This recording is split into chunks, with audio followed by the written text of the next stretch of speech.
we can consider ongoing attack is suspected, and the response action is taken from there. Without an intentional purpose, it is unlikely to experience the same destinations for a number of packets within a short time. Based on two approaches, we did some experiment like here. This is a real architectures of grid. And we put a grid accountability agent here, and we located our agent at three important strategical locations. First one is entry point, where the job is first submitted to. There we can get access control informations, or the decision of information about decision about authorizations. And then we locate our agent in scheduler levels to get scheduling informations. And then finally we put agents in real compute nodes to get our resource consumption usages.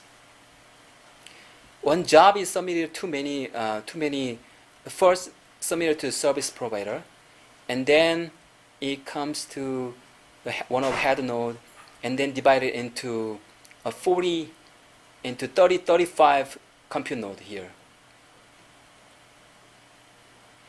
And then this job execute job assigned at compute node execute to generate huge amount of a packet to the head node here, or request overloads page request to shut down this to shut down the head node here.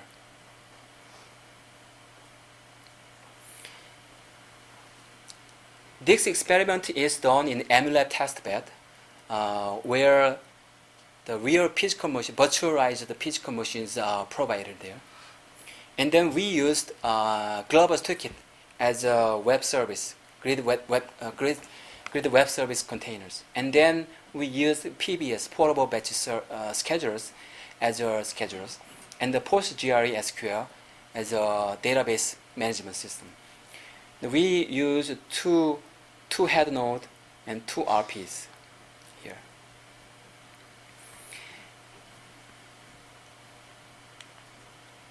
Okay, here is the experiment and the evaluations. This experiment is to show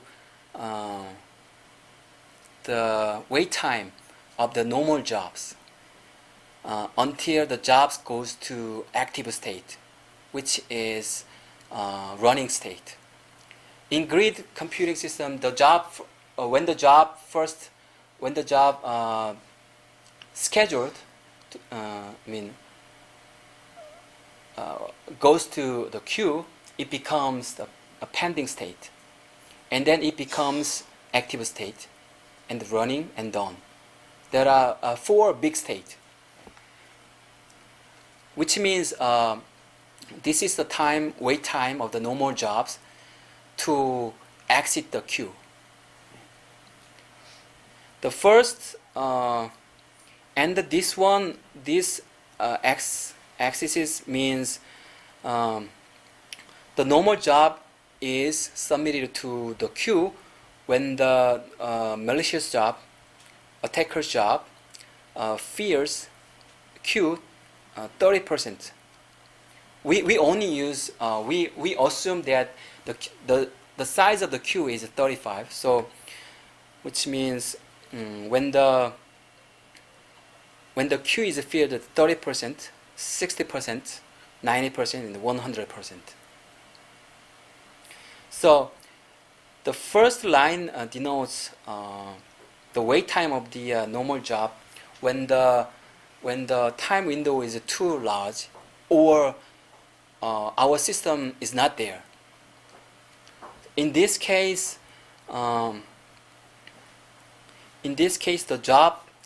wait time increases based on the the portion of the filling of the queue. So in this case, the job is, we assume maximum queue is 35. Since it is not feasible in our test bed, we also check that 19 jobs are queued for every 100 seconds, and the 78 seconds takes to exit the job. And we use the two compute nodes to run the real applications.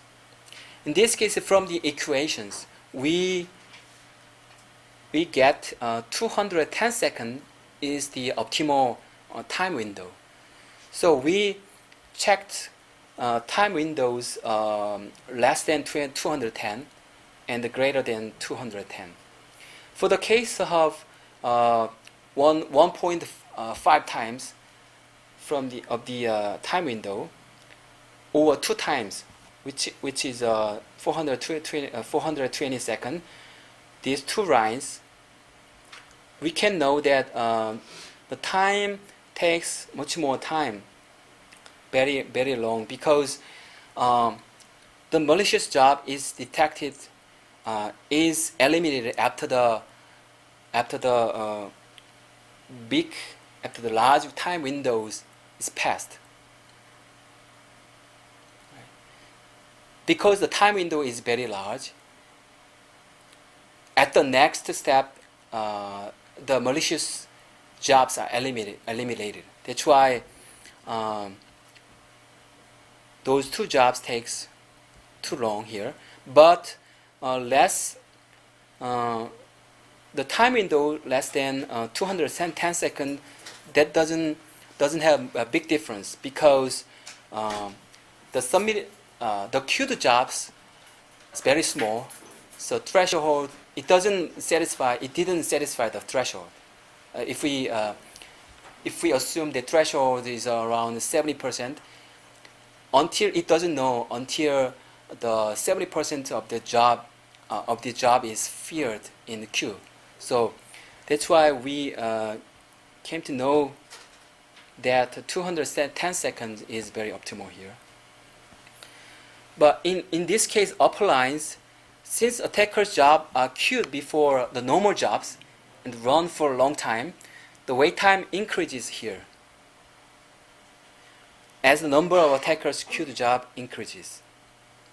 In contrast to our baseline case, the time windows are all decreasing here, because the normal jobs submitted close to the end of sliding time window do not wait until detection is made at the next sliding windows.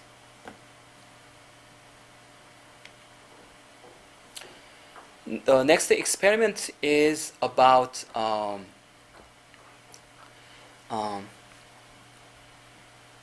recovery time for different test case for attack durations. In our case, I did experiment like I made the real servers running on Tomcat servers in different outside of a grid.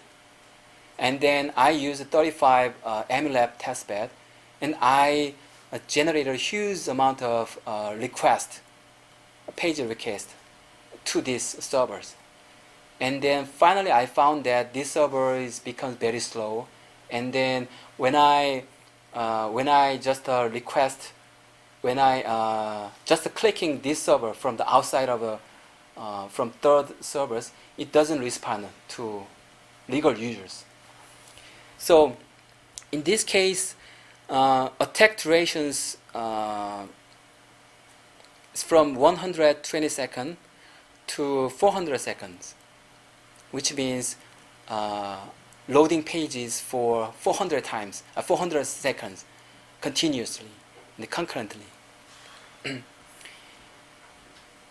But even though the attack duration is different, the attackers the time for recovery doesn't depend on the attack durations. In this case, attacker's job assigned at multiple compute nodes send